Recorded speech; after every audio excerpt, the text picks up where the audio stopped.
നമുക്കറിയാം, ഇപ്പോൾ റംദാൻ മാസമാണ്. ലോകമെമ്പാടുമുള്ള ദശലക്ഷക്കണക്കിന് ആളുകൾ ഇപ്പോൾ നോമ്പ് അനുഷ്ഠിക്കുകയാണ്. പലരും വിചാരിക്കുന്നത് നോമ്പ് എന്നത് വെറും റിലീജിയസ് ആയ ഒരു പ്രാക്ടീസ് മാത്രമാണെന്നാണ്. എന്നാൽ ഇതിന് പിന്നിൽ അതിശയിപ്പിക്കുന്ന ചില സയന്റിഫിക് റീസൺസ് ഉണ്ട്. ഞാനിന്ന് പറയുന്നത് റംദാനിലെ ഡ്രൈ ഫാസ്റ്റിംഗ് എങ്ങനെയാണ് നമ്മുടെ ഇമ്മ്യൂൺ സിസ്റ്റത്തെ അല്ലെങ്കിൽ നമ്മുടെ പ്രതിരോധ ശേഷിയെ അടിമുടി മാറ്റുന്നത് എന്നാണ്.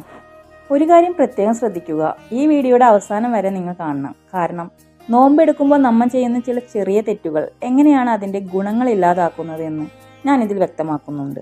So let's get started. Ramadan നോമ്പിൻ്റെ ഏറ്റവും വലിയ പ്രത്യേകത അത് ഡ്രൈ ഫാസ്റ്റിംഗ് ആണ് എന്നതാണ്. ലേറ്റസ്റ്റ് സയൻറ്റിഫിക് റിസർച്ചുകൾ പ്രകാരം റമദാനിലെ ഈ ഡ്രൈ ഫാസ്റ്റിംഗ് ആണ് ലോകത്തിലെ ഏറ്റവും പവർഫുൾ ആയ ഹീലിംഗ് മെത്തേഡ്. സാധാരണ ഇൻ്റർമിറ്റൻറ്റ് ഫാസ്റ്റിങ്ങിൽ നമ്മൾ വെള്ളം കുടിക്കാറുണ്ട്. എന്നാൽ വെള്ളം കുടിക്കാതെ ഇരിക്കുമ്പോൾ ശരീരം അതിൻ്റെ മെറ്റബോളിസം വേഗത്തിലാക്കും. ശരീരത്തിന് പുറമേ നിന്ന് ഒന്നും നൽകാതിരിക്കുമ്പോൾ ശരീരം അതിൻ്റെ ഉള്ളിലുള്ള എനർജി സോഴ്സുകളെ ഉപയോഗിക്കാൻ തുടങ്ങും. ഇതിലൂടെ നമ്മുടെ ബോഡിയിലെ വേസ്റ്റ് മെറ്റീരിയൽസ് എല്ലാം ക്ലീൻ ചെയ്യപ്പെടും. പക്ഷേ ഇവിടെ ഒരു കണ്ടീഷൻ ഉണ്ട്.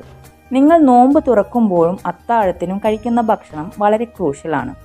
നിങ്ങൾ അമിതമായി ഷുഗറുള്ള സാധനങ്ങളോ ജങ്ക് ഫുഡ്സോ കഴിച്ചാൽ ഈ ബെനിഫിറ്റ്സ് ഒന്നും ലഭിക്കില്ല. അതുകൊണ്ട് ലോ കാർബ് അല്ലെങ്കിൽ കീറ്റോ ഫ്രണ്ട്ലി ഭക്ഷണത്തിന് മുൻഗണന നൽകണം. നമ്മുടെ ശരീരത്തിൽ സൈറ്റോകൈനുകൾ എന്ന ചില പ്രോട്ടീനുകളുണ്ട്. ഇവ നമ്മുടെ ഇമ്മ്യൂൺ സെല്ലുകൾ തമ്മിലുള്ള കമ്മ്യൂണിക്കേഷന് സഹായിക്കുന്നവരാണ്. എന്നാൽ ചില സൈറ്റോകൈനുകൾ ശരീരത്തിൽ അനാവശ്യമായ വീക്കം അല്ലെങ്കിൽ ഇൻഫ്ലമേഷൻ ഉണ്ടാക്കും.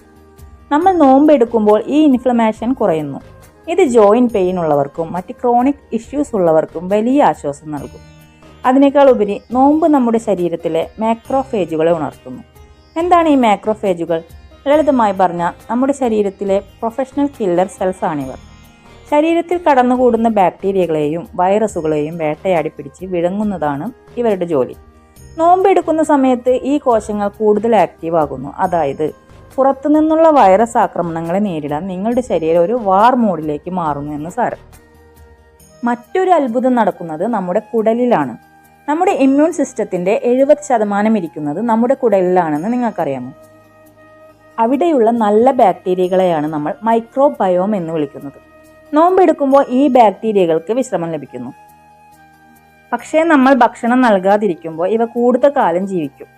ഇത് നമ്മുടെ ഇമ്മ്യൂണിറ്റി വർദ്ധിപ്പിക്കുന്നു. ഇനി ഏറ്റവും പ്രധാനപ്പെട്ട point, ഓട്ടോഫജി.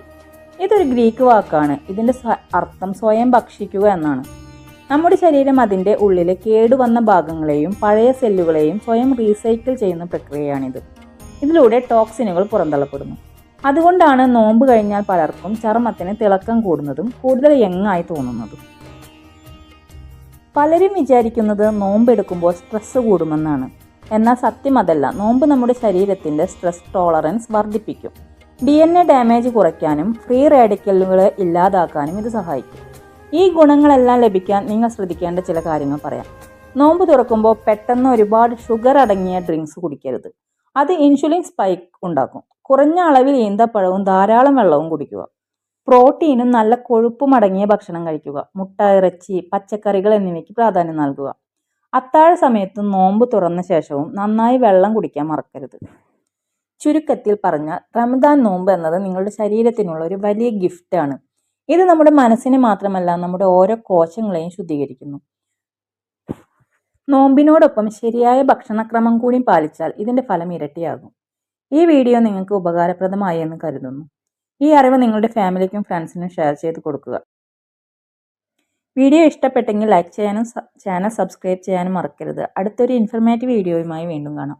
Thank you so much for watching. എല്ലാവർക്കും ആരോഗ്യകരമായ ഒരു റമദാൻ ആശംസിക്കുന്നു.